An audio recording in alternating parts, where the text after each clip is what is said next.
Ariel Fodor, affectionately known as Mrs. Frazzle to her combined audience of over 1.5 million followers, is here to help gentle parent us through this election.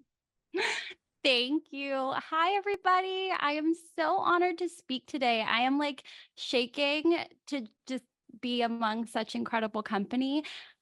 We are here because, as if you were here earlier, you've heard BIPOC women have tapped us in as white women to step up, listen, and get involved this election season. This is a really important time, and we all need to use our voices and influence for the greater good, no matter who you are. You are all influencers in some way. So tonight, I'm going to share some do's and don'ts for getting involved in politics online and navigating the toxicity that comes with it. And spoiler alert, as much as the toxicity can come from the outside, it can come from us too. So first, don't isolate yourself. We can do our best work when we're in community together like we are tonight, because the toxic feels smaller when we support each other. But don't make it about yourself. As white women, we need to use our privilege to make positive changes. If you find yourself talking over or speaking for BIPOC individuals, or God forbid, correcting them, just take a beat. And instead, we can put our listening ears on. So, do learn from and amplify the voices of those who have been historically marginalized and use the privilege you have in order to push for systemic change. As white people, we have a lot to learn and unlearn. So do check your blind spots. You are responsible for your algorithm, believe it or not. How many of you know a black man who has expressed to you that they're committed to voting for Donald Trump? Okay. For the brothers who have told you that or said that to you, has the emergence of Kamala Harris changed that for those brothers? No. I'm tired of being lectured by these people, right? As you saw from the intro, liberal women, I think, are destroying our politics, honestly. They focus more on emotionally driven dialogue and gentle parenting. This is why I don't like gentle parenting at all. Gentle parenting is enabling parenting. I'm enabling my kid to act like a little brat, a little entitled, spoiled brat.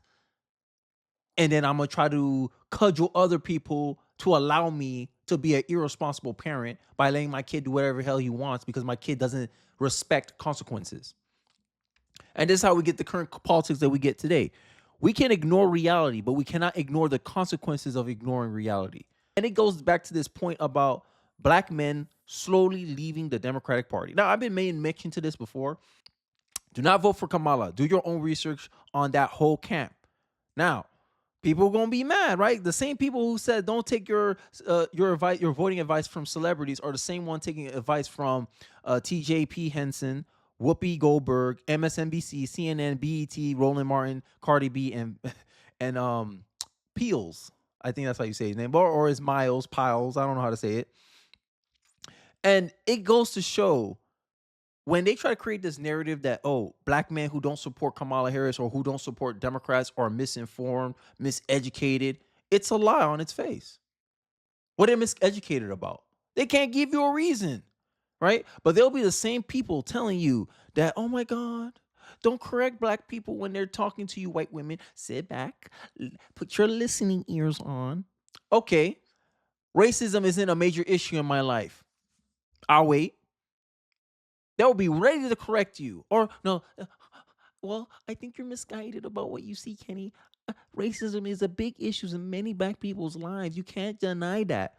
Yeah, I'm black. I know, I'm black. I see black people make choices and then they get consequences of those choices.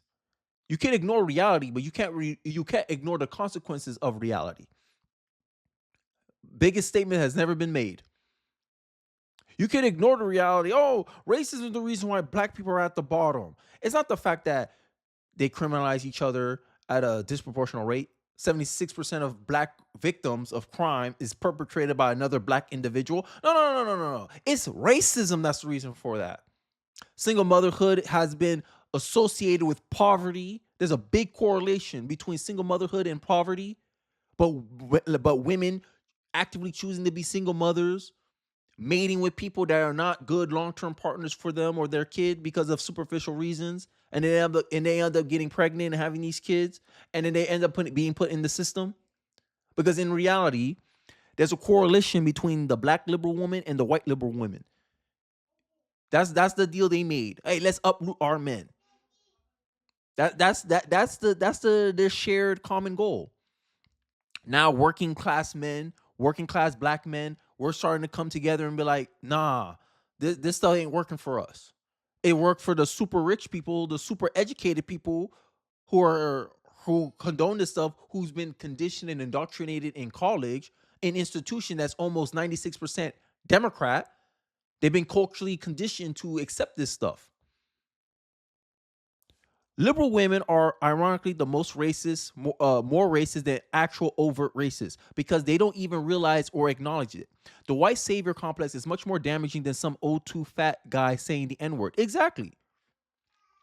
Because a dude saying the N-word is like a guy calling you ugly. Okay, well, how that affects me. Whether you prove them right or wrong is up to you. If someone said black people can't do math, how is that going to hurt? How's that hurt me? How's that stopping me? How's that going to stop me? And then when I make this argument, hey, racism can't stop me.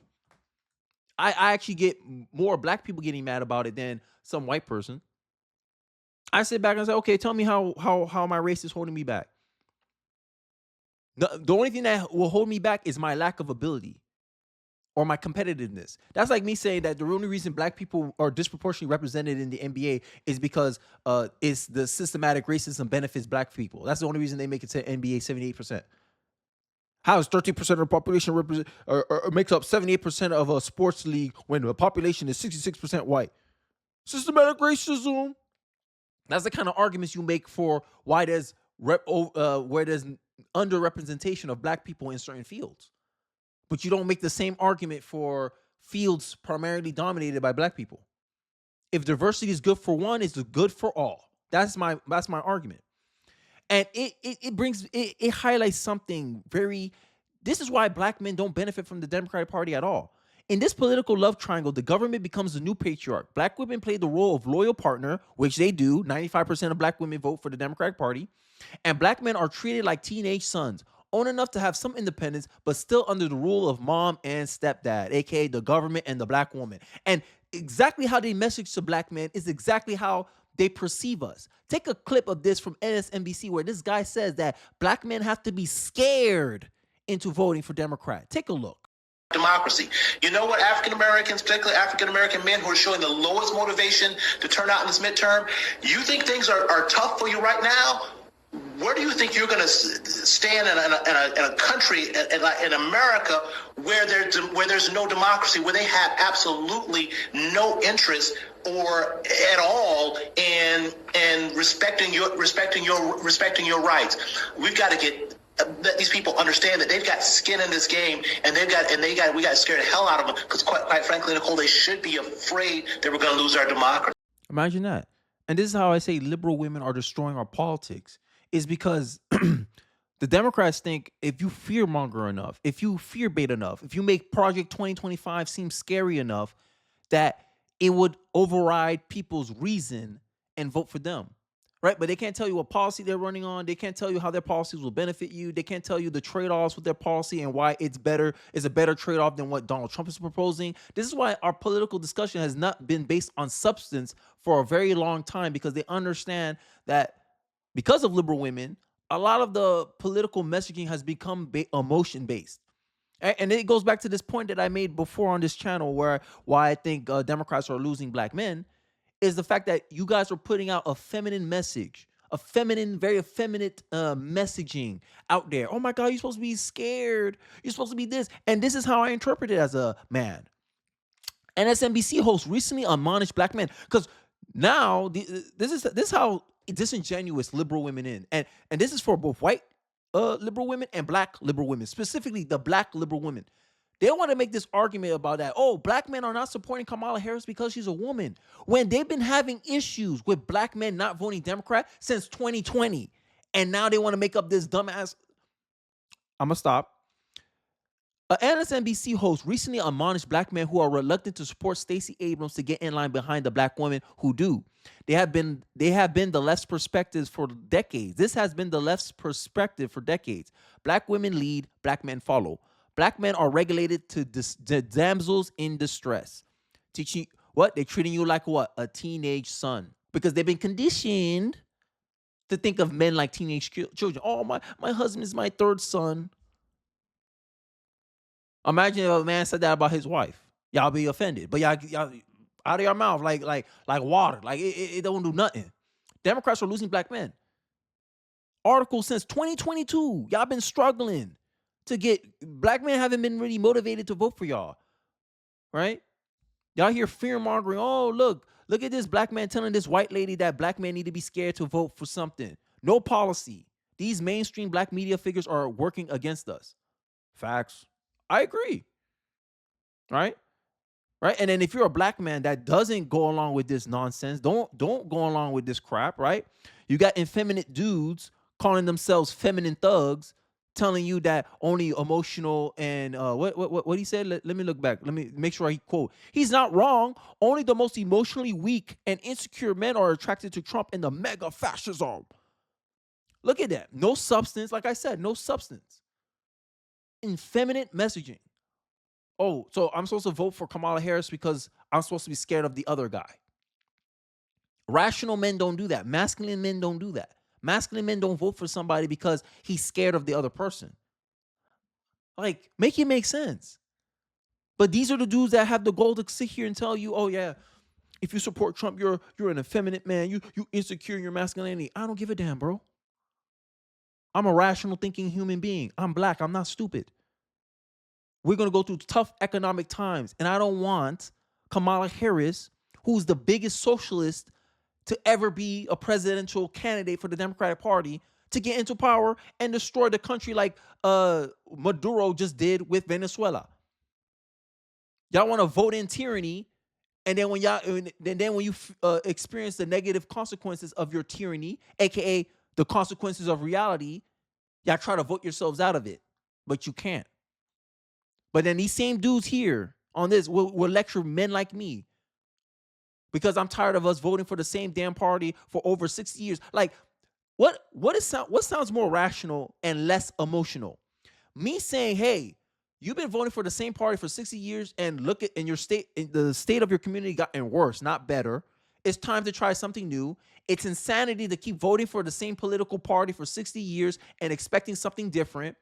Or vote for this party because Donald Trump's a fascist. But he left office on his own accord. He didn't lead an insurrection, as no matter how much narrative you try to push out there, because Trump told him go out and go peacefully. And for that, he's an insurrectionist? Make it make sense. Only an emotional person will believe that narrative. Emotional people believes narratives. Rational people look at trade-offs. And the trade-offs I get with Trump is better than the trade-offs that I will get with Harris Biden, or Harris, or whoever she decides to put as her VP. And then you making these emotional arguments like, oh, only insecure men. It's the same argument about when liberal black women want you to do, when they want you to do something in their best interest, they preference it with only real men vote for Harris. Like, they'll say stuff like that. Oh, a real man will pay for a woman that he's seeing all her bills.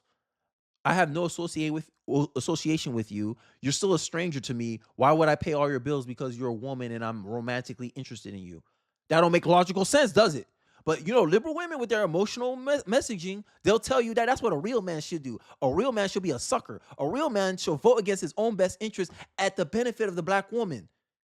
When black women only think about themselves.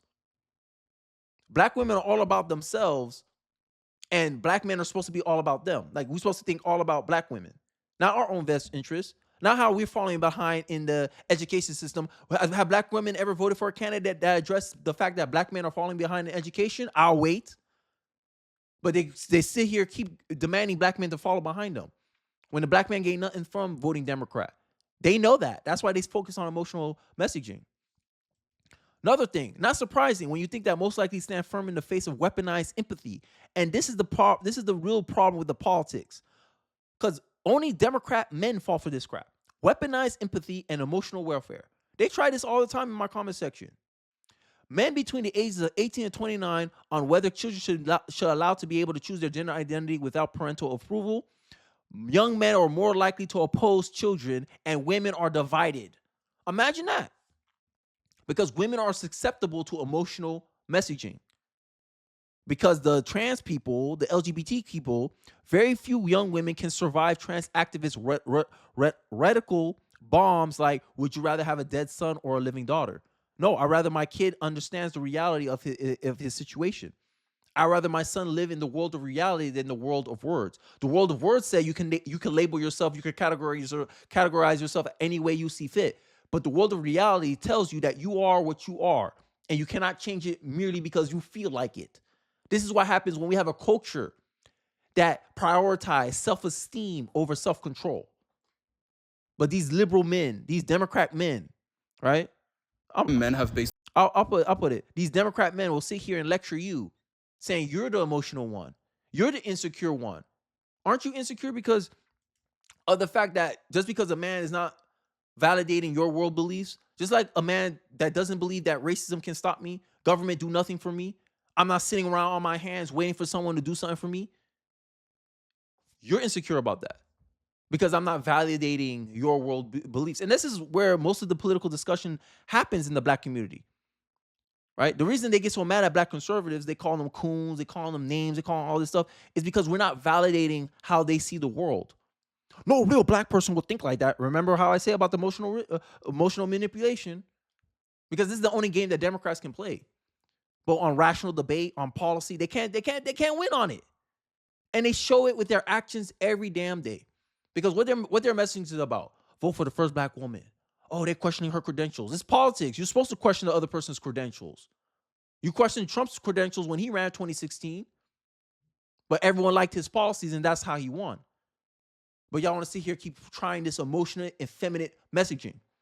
People are tired of liberal women preaching to them where they have no substance. That's the problem we have with liberal women. Y'all preaching, oh, mental health, gentle parenting, aka enabling bad behavior, but disguising it as some type of responsible neglect. Like, no.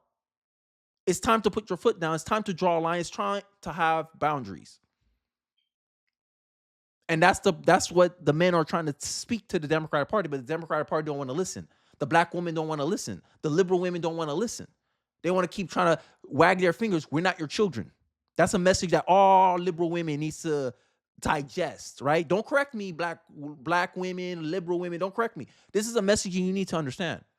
Men are not going for it anymore. Rational debate. Give me the trade-offs.